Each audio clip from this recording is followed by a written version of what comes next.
All right, so here is the battle setup for tonight as far as terrain and deployment goes and the objective markers. We will be playing for our first battle report, debut battle report, out of the Chapter Approved 2022 Warzone Nachman Mission Pack Grand Tournament. If you have this book and want to follow along, we are on page 16 and 17. The mission is called Cleanse the Land, with primary objectives being take and hold, and if we so choose progressive objectives, we have the option of taking direct assault. So, as far as terrain goes, pretty heavy terrain.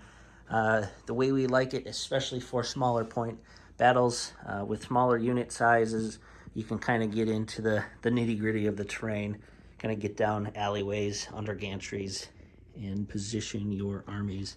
Very similar to City Fight if you used to play that. Or a very larger version of Kill Team. So, yes, like I said, 1,000 points. The terrain, as you see here, is all Games Workshop terrain with some scratch-built modifications. These two silos here are built out of PVC pipes and then with the end caps of the GW terrain and then old bits, Games Workshop bits. So everything is Games Workshop on the table. The gaming mat, however, is Game Mat EU. Gotta love that mouse pad material. This actually is a two-sided mat that they offer.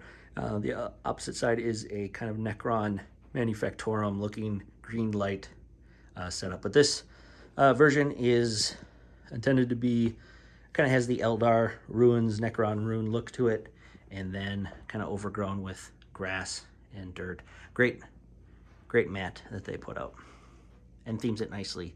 As far as terrain goes, we have the line of sight blocking silos that we covered already, the line of sight blocking ruin buildings on all three corners, and then the gantries, those are they offer -1 to hit when you're shooting through. So again, tight fighting should be pretty fun to play on. The trees themselves won't be a factor. There's no area terrain on these forest trees. They're just kind of there to look pretty, add to the theme, add to the romance of the board. So let me flip the switch here on the lighting, which will show the objectives and the deployment a little bit better with the green glowing markers. So the mission dictates that we do cut the table in quarters. One deployment is over on this side, so behind all the triangle marks, with a large 18-inch diameter no man's land in the circle, so no deploying in the center. And then on the opposite side, this will be the other deployment for armies to pick from. No armies will be deployed in this quadrant or this one over here as well. With the objectives, we have 5 objectives.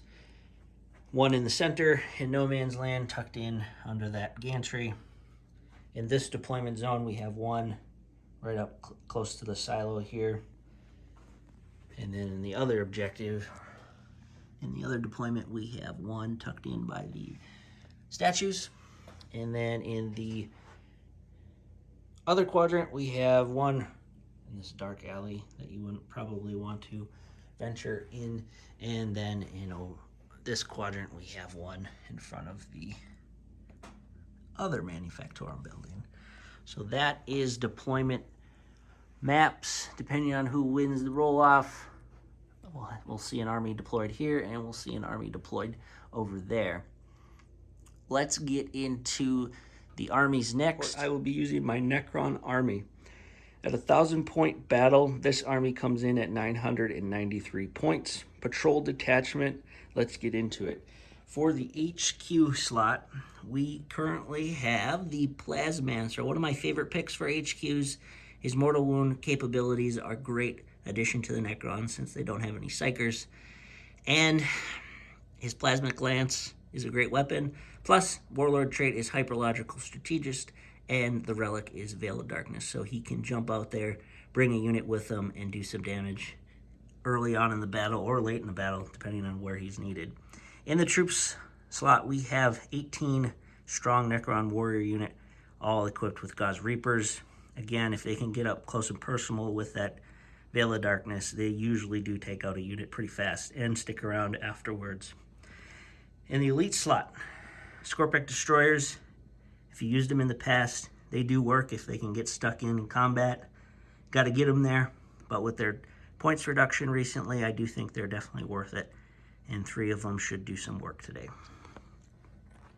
Heavy support slot, Destroyers, awesome unit, must take for me. I'm a Destroyer guy. I actually have a whole Destroyer wing built and painted. But in 1,000 points, we're fielding 4. Great unit to take on infantry, armored infantry, vehicles, you name it, they can handle it. In the second heavy support slot, we have a relic. Well, not a relic, but a unit that people don't normally use, Annihilation Barges. They've kind of come and gone over the years, but I still think they are somewhat of a viable unit to take. Their vehicle, quantum shielding and living metal, they do stick around. I hope this guy can jump on an objective and hold it down for a couple turns. Their guns are great for infantry as well. In the fast attack slot, this is a new unit for me. I'd like to have 6, but in 1,000 points, again, we're going to only field 3. Tomb Blades, freshly painted. Haven't used these yet. They are potentially a good unit, I think, because of their speed. They can get out and jump on objectives early on, especially in 9th edition. You need that. They're equipped with nebuloscopes, so they'll be countering any cover benefits that any enemy has that they're targeting. And then they have the twin Tesla carbines. Should spit some death if I roll some 6s. So that is a new unit. Looking forward to seeing what they do. And lastly, in the flyer slot, another personal favorite of mine is the Doomsai. Love to take at least one of these in a battle. 1,000 points for sure, just the one. But anti-armor with that Death Ray, anti-infantry with that Tesla, and they're quick and deadly first turn, second turn. You can jump out behind enemy lines, zoom up the field, and cause some disturbances.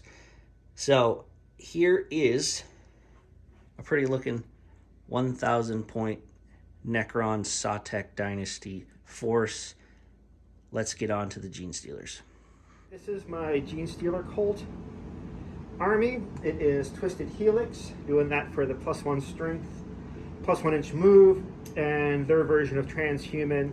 So wound rolls of 1 or 2 always fail. Led by my Patriarch. Patriarch's got a relic elixir of the prime specimen, and taking the 5-up Feel No Pain for that in melee. It's also got biomorph adaptations as his warlord trait, +1 attack, +1 toughness.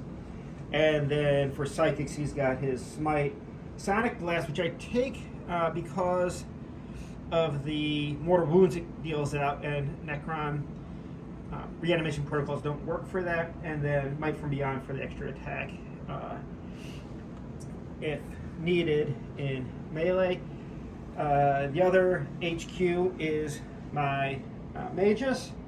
Pretty straightforward. Smite against Sonic Blast for those extra mortal wounds on the Necrons, and then Psychic Stimulus to give somebody to advance and charge during the turn. What my basic troops, I've got 2 squads of 5 acolytes in the Goliaths, and they're pretty just generic. They're going to run out there and try to sit on some objectives, which is kind of hard for Genestealer cults, but the durability of the Goliaths will hopefully help that out some. Other troops, I've got 2 squads of Neophytes. Again, just basic troops, pretty vanilla. And then between them in the layout there is the Pure Trained Genestealers, 5 of them. They're going to pop up and charge, hopefully. Get a good charge off. This other unit of Acolytes towards the front here, they're going to be underground and coming up. They've got the Trapped Sprung enhancement that will give them roll 3d6, take the 2 highest for the charge. So putting it in there. Got a couple of rock saws in there to maybe beat up some of the tougher units. And behind them we got the Atlan Jackals. They are just great for moving around and controlling table quarters, getting objectives, retrieving data, all that other stuff to do. And then in the back right, I got my 2 new units, the Achilles Ridge Runners, which I have never played before because I don't like the way they look. They look like dune buggies. They don't look like industrial vehicles to me, but they are just look too good not to take. And they both have the spotter on them, which it's modeled on one of them, but gives an extra 12 inches range to their weapons. So there we go. That comes in at 998, 1 battalion, and that's what I'll be bringing. So we're going to roll for defender and attacker. What do we have? 4 and a 1. So 4 wins the defender. Pre-game setup here. Necrons versus Genestealer Cult. Genestealer Cult obviously has all the blips down, so we'll go over the Necrons before we roll to see who takes first turn. I chose to take this quadrant that we saw in the pre-game setup. Everything's pretty much behind this line of sight blocking silo, but our HQ Plasmancer is kind of in the middle with his unit of 18 Necron warriors. Then we have in front of him the 4 destroyers ready to pop out and see some things, hopefully. The Tomb Blades are on the right flank, my right flank. Again, hopefully they can jump out and get an objective or shoot some Genestealer Cult. On my left flank, we have the Scorpec destroyers raring to go up the middle, and then we have the Annihilation Barge in support of them, and then in the back, the beautiful Doomsai ready to unleash some havoc down further afield. As we swing over here to show the blips, we don't know what's coming out where, but we have blips spread out pretty much around the perimeter of their deployment, and then a couple in the building and over here on their left flank. So we'll check back in once we know the Genestealer Cult deployment and first turn. All right, we're gonna roll for who's taking first turn. Looks like Genestealer Cult gets it. The Genestealer Cult's going to go first, so I deployed my army on the blips. It's fairly symmetrical deployment. We got Achilles Ridge Runner on this side, and there's going to be one on the other side. Goliath with some acolytes.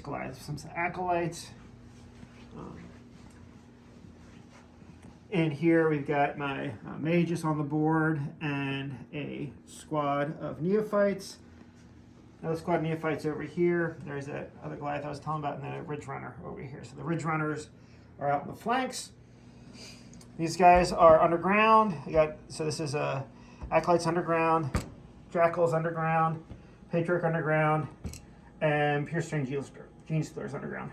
End of the Genestealer Cult's turn. Player turn, and the main thing I wanted to try this turn, just because I'm learning, is if you remember, I had this Goliath up in the front of my deployment zone, and I had a Acolyte squad in there. They disembarked at 3 inches, they moved, they did my stratagem for my auto advance, and my Magus back across the board used the stratagem so he could cast the advance and charge psychic power all the way across the board. So these guys got up there. It was really an experiment to see how far I could get with the charge. Charging against these walking destroyers, I knew was going to be not a great proposition, but I wanted to see if I could do it just to practice with it. So that's what the psychic stimulus helped get them there. Watch out for the barrels. Jace loves his barrels. So they ran in there and did some fighting. They took one out and wounded another, and then they took a lot of wounds themselves. One guy's left, the leaders left, which was good, so I'm pretty happy about that. That was kind of one of my emphasis for this turn. Did some shooting over here. This Ridge Runner moved up and and shot that way and was not particularly effective. But across the board, I was fairly effective in positioning this Goliath, that other Goliath could actually see, and then this Ridge Runner to shoot at this unit. What are these called again? Tomb Blades. Tomb Blades. And I was able to get a crossfire marker on them, the first set of shots, and then was able to take 2 out. And was this a wound on this guy? Nope, that guy's healthy. Yeah. Two dead. Yep. 2 dead. Yep. So for the rolls. So that was the main emphasis. Charging up over there, just experiment with the acolytes. Some shooting over here. I had Neophyte Squad sneak up here to try to get in control range of this objective, and my backfield is just my mages, and those Neophytes are still just hanging out. So that's the end of the turn. Everybody passed their morale checks, and moving on to the Necrons' first turn. We are at the end of turn 1. Necrons just finished up their turn. This is what happened.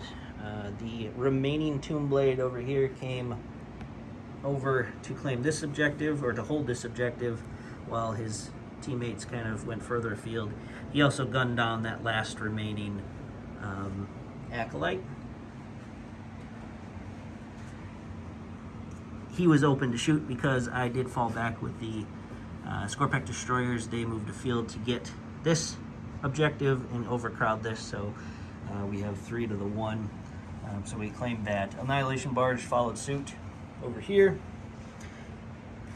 The Locust Destroyers jumped up. If you remember, they were behind the silo, popped up onto the gantry and shot that Goliath down. Used 3 of the objectives or stratagems. We used methodical destruction.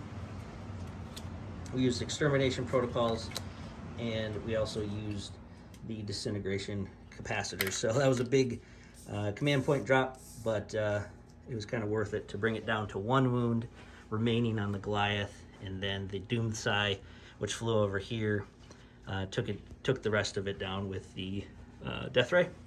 And then he also targeted with the Tesla Destructors, the unit over here, and I believe killed 5 inside the room, because there's a guy over here that we could see. Let's see here. At the end of the movement phase, I did pop the Veil of Darkness, so we veiled with the Plasmancer and the 18 strong Necron warriors, and with the Gauze Reapers, as you can see through that alleyway, they are all gone over there, so we cleaned off that objective for now. And then the Plasmancer did fire a couple Plasmic Lances into the Ridge Runner. And last but not least, in the shooting phase, when the troops piled out of the Goliath on the center objective, the Annihilation Barge opened up on them and cleaned them off. So that is clean as well. Yeah, so that was the end of turn 1. Both sides we're going to go over, since we forgot to tell you about secondary objectives. Let's just pan over here, and I will go over what we chose for secondaries. So Necrons, starting at the top here, taking hold, that's primary. We can't score that first turn. Secondary objectives for Necrons, I did take the mission-specific secondary direct assault. We did achieve that, so we scored 3 points. Grind them down, we also scored 3 because we killed more this turn than the enemy, and I took assassination as well. Genestealer Cult took direct assault as well. They scored 2 in their first turn, and they did get engaged on all fronts. And they did activate 1 retrieve Nakmun data. So that's where we are turn 1. So this is the end of player turn 2 for Genestealer Cult. This was my big reserve push. I brought in the Adelan Jackals here. Try to set up some crossfire here. Just plinked away a couple guys here. So then they use the stratagem to back up some. So if these guys go here, they might not be in double shot range. Genestealers and Patriarch failed their charge. Over here, I brought in my heavy hitting Acolyte squad. They initially failed their charge on 3d6, taking the two highest. I'd used my reroll there, so I didn't have my rerolls here. They got in there and were able to destroy the, what's it called? Annihilation Barge. Annihilation Barge. And earlier on, with these guys here, the Goliath and the Achilles Ridge Runner, I set up a bunch of crossfire and shot up those walking destroyer dudes, which are called Scorpec destroyers. Scorpec. So that was my turn. I got back a couple objectives. He's not on very many objectives. He's still got one, but we'll be going forward from there. Here goes the Necrons for their player turn 2. End of turn 2. Necrons went. What happened? We have the Doomsai flew over here. He targeted the unit in the building over here because there is one guy visible. I think he took down a minimal amount in the building, but he did death ray the Ridge Runner off the table, which was good. These guys really didn't have range, so they kind of just piled into that objective, see if they can hold on to that. And the Tomb Blade, which was here, surrounded by the scary Genestealers, he jumped over here and just shot a few pot shots across the way into the building, but he held that. The destroyers up here, I was tempted to fire into the Patriarch and the Genestealers. I didn't. I tried to kind of go after grind them down. I did not achieve grind them down, but they jumped top the gantries down over here, and then they cleared off this unit of acolytes, and then they charged that rock grinder to contest, denying 5 points to the Genestealers, and hopefully, tying up that, at least the shooting from that guy in Genestealer turn. So that is what happened. We'll get to the progressives. We'll pull over here to the screen. Starting at the top, I scored 5 this turn. For primaries, direct assault, I got 2, and grind them down, did not achieve it. I needed 1 more unit to achieve that, and not assassination this turn. Genestealer Cult got 5 primaries at the top of turn 2, and they did get their full 3 on direct assault, and they did get engaged on all fronts, and they also retrieved Nachmon data. So not too bad for Genestealer Cult. On the top of turn 3, we already have 5 points calculated for the Genestealer Cult. So we will get into top of turn 3, Genestealer Cult. End of turn, Genestealer Cult turn 3, right? And the Eidolon Jackals came back here to secure this objective, retrieve some Nachmon data. The Genestealers and Patriarch were over here, moved over here to challenge the destroyers. This Goliath fell back, but then I used a combo of Gestalt Consciousness to project a blessing across the board to allow them to move out, fall back, and then shoot. Moved him over here for some shooting lanes. And started out by these guys shooting up I guess this guy shot the, what's it called? Tomb Blade off over there. The Goliath shot some into the destroyers, chipped down a little bit. Patriarch and Genestealers charged in and did their work on the remaining destroyer. So, yep, I think that's the end of the turn. I'm happier than I thought turns out happier than I thought it would turn out.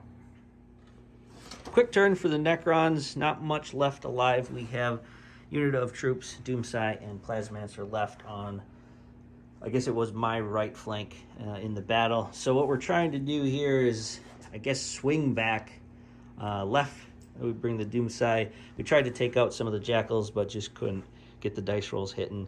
The Warriors are advancing back to where they originally started to see if they can't possibly grab that later in the game. We are on only turn 3, but going to have to survive. We still have Genestealers, Goliath, Patriarch kind of charging down on us. So I think the Genestealers are going to swing away with points as far as primaries go right now.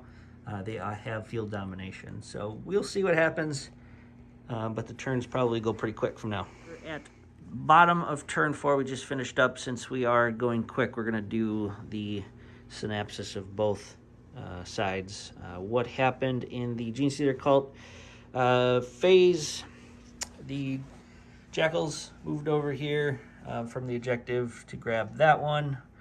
And to plant and gather Knockman data because they're bikers, and shuffle this guy over here to have a little bit more durability on this objective, and moved Genestealers and Patriarch up to the center to hound to that objective, and that's did some shooting.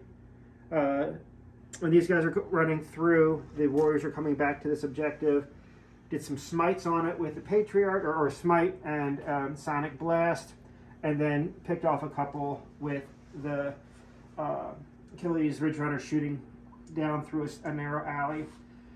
Just picked up a couple here and there with those 3 things, and scored a few. You got the direct assault and the engage on all fronts, progressive objectives, plus the whole 15 points for primaries, which was good for the Genestealer cult. In the Necron turn, the remaining Necron warriors moved and advanced over here to get that direct assault point of reclaiming this objective. The Doomsday flew on his flight path over here, brought the Goliath down to 3 wounds remaining, and picked off 1 Genestealer cult in the center. So that is where we landed. I think we picked up 1 primary for 5 points, and then the direct assault for 2 for the Necrons. So we will check it out at the end of the game as we go into turn 5. We have finished the battle all the way to turn 5.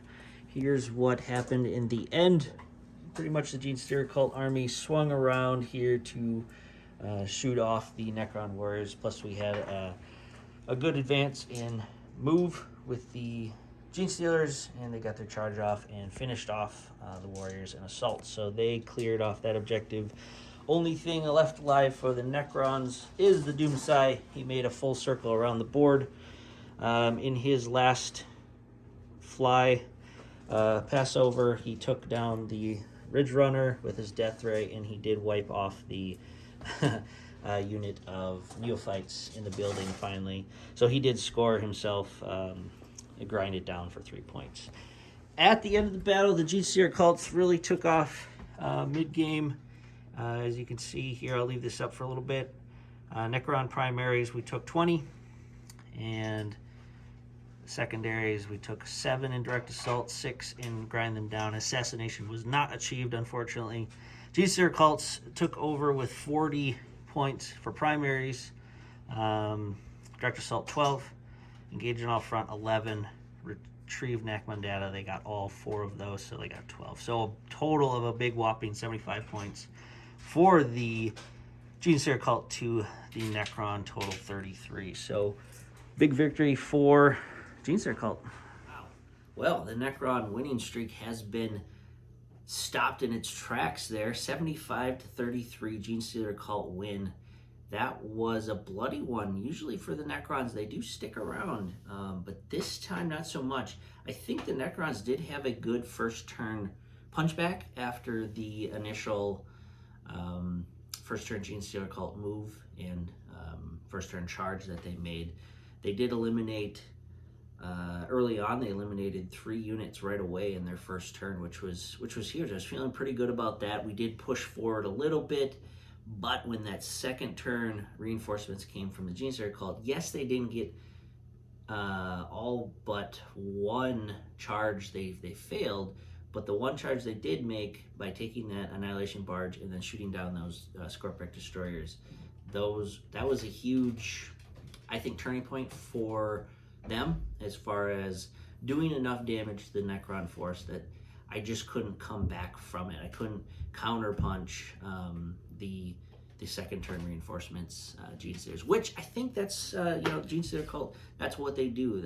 If they can overwhelm you with their reinforcements, turn 2, turn 3, they'll do well. If they can't do enough damage in the first 1 and 2 turns, I do think the Genestealer cult kind of struggle just with the kind of softness of the units.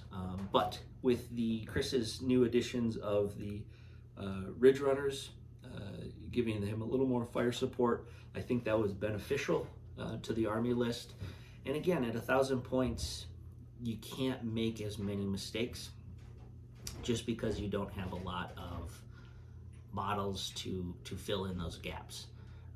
So usually in a 1,000-point game, and in 9th edition, you know, some of the battles, turn 1, turn 2 are usually indicative of how the game's going to go.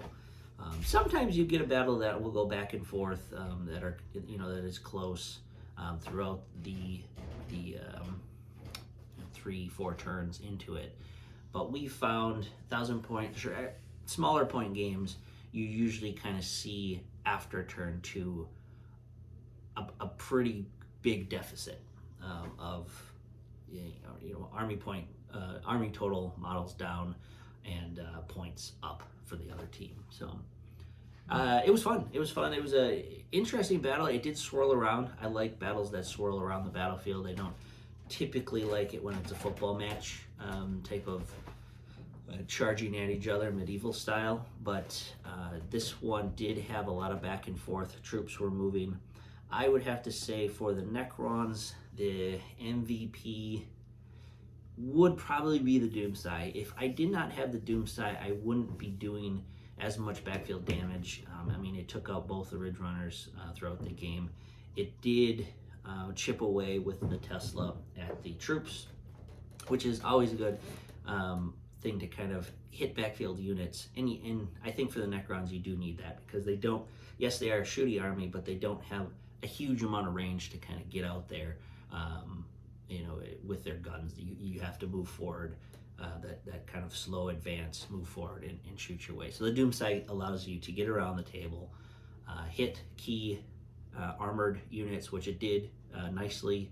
It did peter out a little bit on the Tesla guns kind of mid-game. It wasn't rolling as many of those 6s as you'd hope, but so that one would be my MVP. I wouldn't, new unit as far as the Tomb Blades go. Again, 6 better than 3. I probably shouldn't have left them out in the open for deployment. I guess I was taking a risk there for me getting first turn, so I could have jumped out there and done some shots. But all in all, they weren't horrible. They are quick. That one remaining Tomb Blade did get to kind of retreat away from the opponent. The Genestealer charge pretty fast, and it jumped on 2 objectives, which scored me some points throughout the game. So not a complete bust for the Tomb Blades, but in this list, I probably will drop them and pick up something else. So we're gonna rethink 1,000 points to fight Genestealer Cult. Won't change much. I think that the Tomb Blades are probably going to be dropped. I might think of maybe 2 troop units just to sit on objectives more, but we shall see on that. For the Genestealer Cults, what would be a good unit for MVP?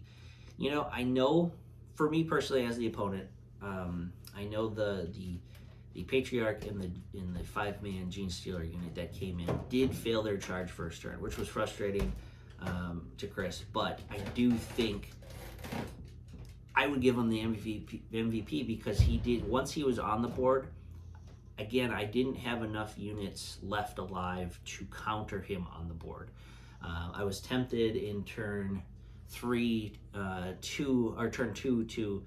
to try and take down the Patriarch with my destroyers. I just didn't think with that 4-up save, Feel No Pain, and the amount of wounds it has, I just didn't feel that I could take it down with the destroyers in one turn, and they would have got into me anyways, so that would have been wasted fire. So, and after that, he kind of pushed forward, and it was just a bubble of power as he moved around the table with his Genestealers that, again, I didn't have the firepower to bring down those Genestealers or the Patriarch himself. So he was a moving force late game that really denied me wanting to come into and get some objectives. So I personally would give him the MVP for the Genestealer Cults. I do think the Ridge Runners, again, were in contention for MVP just because they give those, again, an army that doesn't necessarily have a lot of armor punching capabilities. The Ridge Runners with their long range and their D3 shots and big damage guns pick away at, destroyers, Scorpec destroyers, even troops themselves. So, and they're fast. They're versatile as far as getting around the field. So, up in the air on VIP for Genestealer Cults, but Patriarch was a great unit, and the Ridge Runners for sure. I think fighting through the battlefield was very fun. Again, it was very full, which we like. We like a lot of line of sight blocking, a lot of terrain that you'd have to shoot through and kind of maneuver around. So that was a fun one. It was enjoyable to get a battle report going on our site. This was our very first battle report ever filming, so there might have been some snafus, for lack of a better word, of filming mistakes. We're learning. I kind of do want, we are going to try for the next battle report, we are going to try showing actually dice rolls. I do think, again, I had mentioned this in the introduction video, I do think there's merit in seeing the dice rolls, just because you're a little bit more in tune with the game. You're kind of following along. You're more immersed into joining us as we play. When we do the kind of recaps, it might be a little disjointed, but let us know what you think. Again, it's our first battle report ever, so we hope to evolve somewhat quickly. But next battle report, we're going to shoot a little longer version of it, where we show the dice rolling for psychic phase, shooting phase, assault phase.